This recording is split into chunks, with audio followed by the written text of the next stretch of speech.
Y si esa persona que te saca lo peor no es el problema, sino el espejo que nunca quisiste ver. Hola, ¿cómo están? Bienvenidos, bienvenidas a otro episodio de mi podcast, Lo que quiero que sepas. Yo soy Aura Bastida, psicóloga clínica, y este es ese espacio donde hablamos de la vida sin tanto adornito, sin tanto indulcorante ni tanto maquillaje, de lo que sentimos, pero casi nunca decimos, y de todo aquello que incomoda antes de liberar. Gracias por estar aquí, por darte este ratico y por acompañarme en un episodio más. El único requisito, como siempre les digo, para estar aquí es mente abierta y disposición para incomodarse y replantearse muchos asuntos. Perdón la vocecita de gripa, pero bueno, el mensaje es lo importante, así que arranquemos. Hijita, lo que quiero que sepas es que habrá personas en tu vida que parecen tener el don de sacarte de tus casillas, que con una sola frase te convierten en alguien que no reconoces. Y es fácil culparlas, es fácil decir, es que ella me desespera, es que él me pone de mal humor, es que con esa persona me vuelvo otra. Pero quiero que aprendas algo que yo tardé mucho en entender. Nadie te convierte en nada que no tengas adentro. Lo que esas personas hacen es activar lo que ya existe en ti. Y eso, aunque duela aceptarlo, es información valiosísima sobre ti misma. ¿Cuántas veces has dicho, con esa persona me vuelvo otra? O no sé qué me pasa, pero con ese ser me transformo. O incluso, es que yo no soy así, es que él, ella me descontrola. Y sí, todas hemos tenido esa persona, la que te hace saltar con una mirada, la que te pone agresivo con un comentario, la que te hace sentir pequeño con solamente aparecer. La pregunta que nadie se hace con honestidad brutal es, ¿eso que salió de ti, de dónde vino? Porque no salió de la nada. Y la respuesta a esa pregunta lo cambia todo. Miren, desde la psicología eso tiene nombre y explicación y lastimosamente no es tan poético como la ven de las redes sociales. Lo que popularmente llamamos sacar lo peor de nosotros tiene que ver con diferentes asuntos y aquí les quiero relacionar tres de los fenómenos que ocurren en simultáneo. Entonces están los detonantes emocionales, las heridas no resueltas y también los patrones de apego. Pero vamos a ir por partes para que comprendamos muy bien y desmenucemos estos conceptos. Entonces, primero, los detonantes. Desde la neurociencia sabemos que el cerebro tiene una estructura llamada amígdala, que actúa como sistema de alarma emocional. Entonces, su función es detectar la amenaza y activar una respuesta de defensa que puede ser pelea, huida o parálisis. El problema es que la amígdala no distingue entre una amenaza real y una percibida. Es decir, si tu cerebro tiene registrada una experiencia dolorosa del pasado, un abandono, una humillación, un rechazo, una traición tal vez, y alguien del presente hace algo que se le parece, tu sistema nervioso reacciona como si el peligro estuviera ocurriendo en ese preciso momento. En fracción de segundos, sin que la corteza prefrontal, o sea, la parte racional, la de medición de riesgos, capacidad de análisis reflexiva, alcance ni siquiera a intervenir. Por eso sientes que reaccionaste sin querer. Y miren, no es excusa, pero sí es una explicación importante.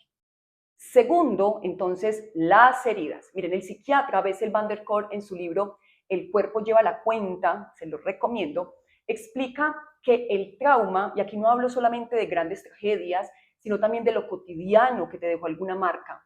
Miren, esos traumas quedan registrados en el cuerpo, en el sistema nervioso, no solamente en la memoria consciente.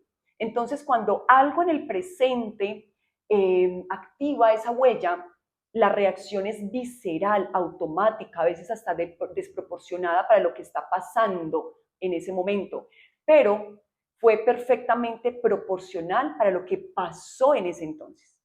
El médico y terapeuta Gabor Maté agrega algo que es fundamental, pongámosle atención a esto. El trauma no es lo que te ocurrió, sino lo que ocurrió dentro de ti cuando eso pasó.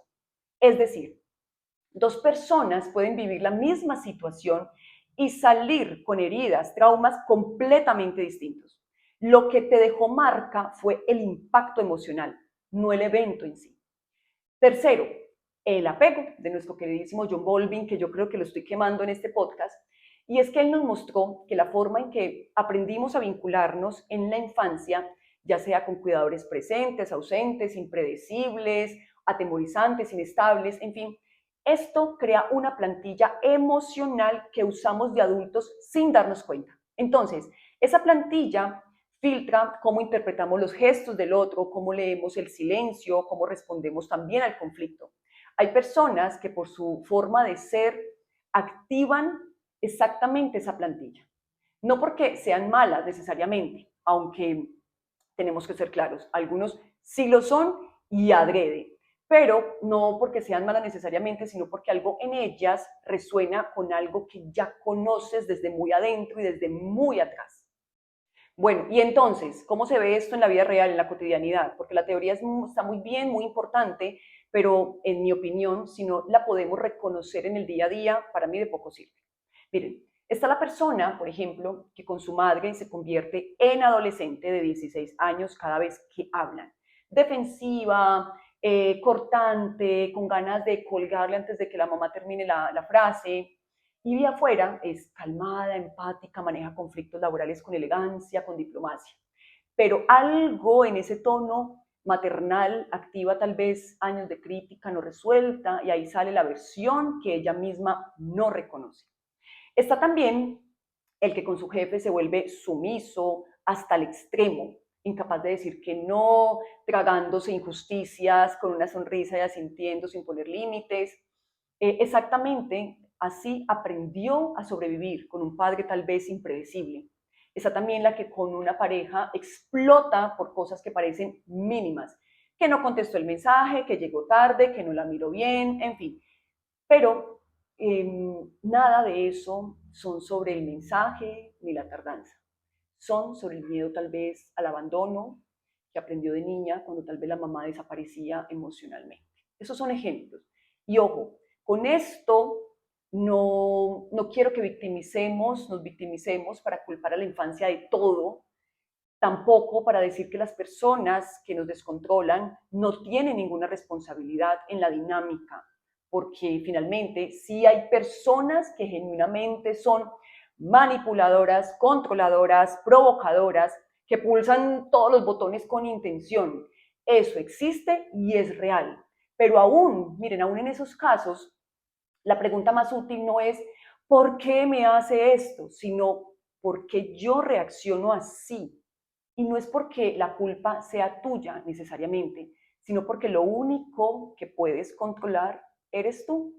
Y porque la respuesta a esa pregunta tiene mucha información sobre ti que ningún terapeuta puede darte si tú mismo no te la haces.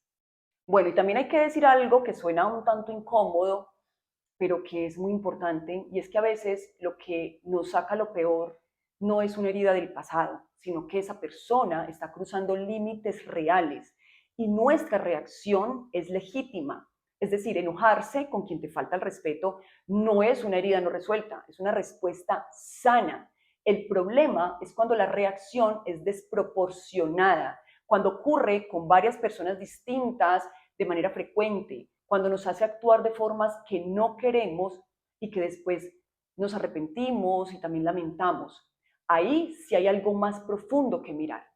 Y también hay un caso muy específico que merece ser nombrado y resaltarse, porque es más común de lo que creemos. Miren, la persona que cruza tus límites de manera repetida, sistemática, como si los límites que pusiste tal vez fueran una malla decorativa que no le importa en lo absoluto, le dices tal vez que no te hable así y vuelve a hablarte así, le explicas que ese tema es sensible para ti, te duele, que usa tu vulnerabilidad tal vez para insultarte y cada vez lo saca en la próxima discusión como si fuera un arma.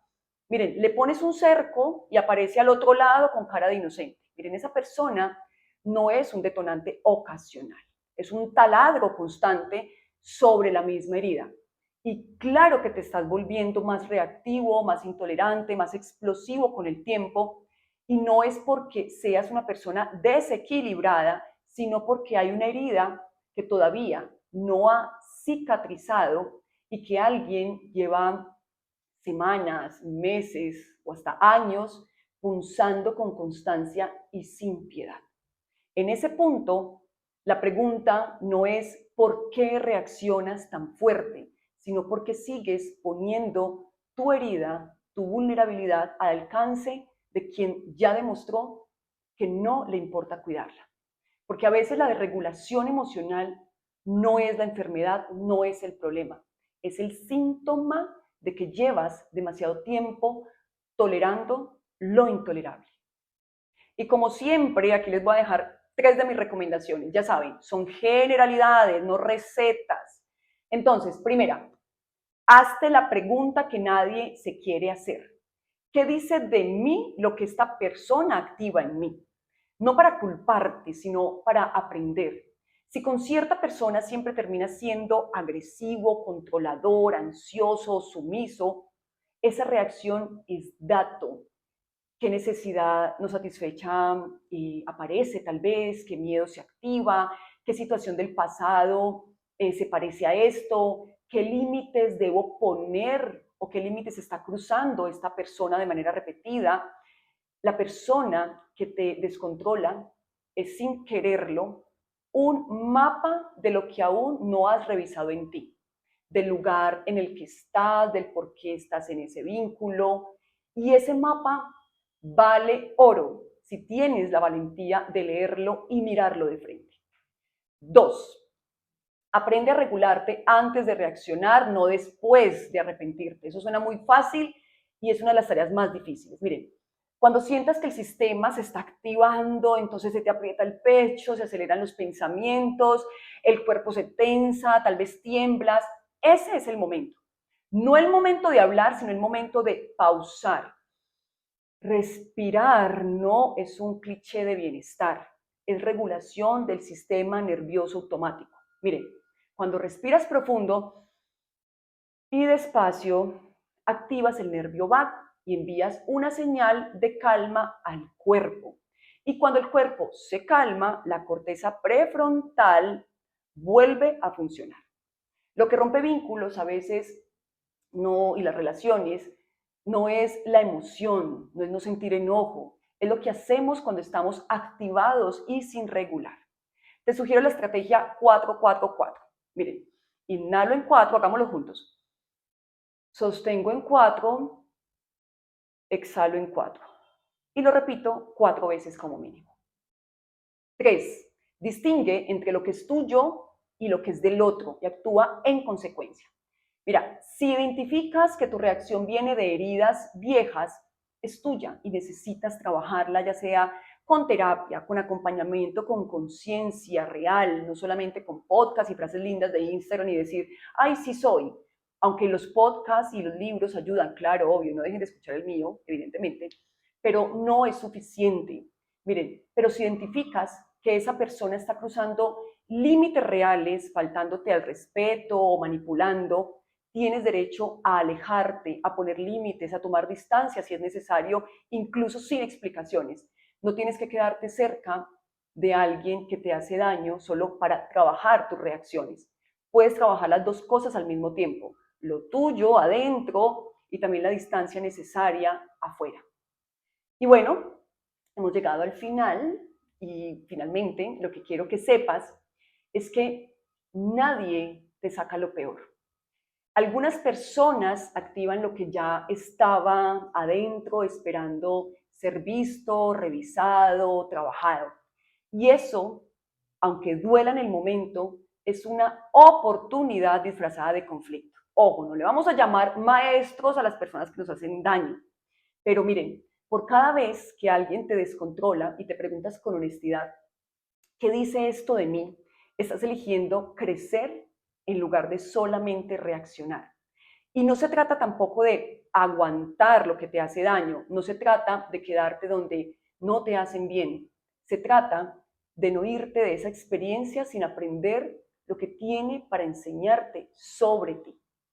Porque miren, al final, las personas que más nos mueven, para bien o para mal, son las que más nos revelan.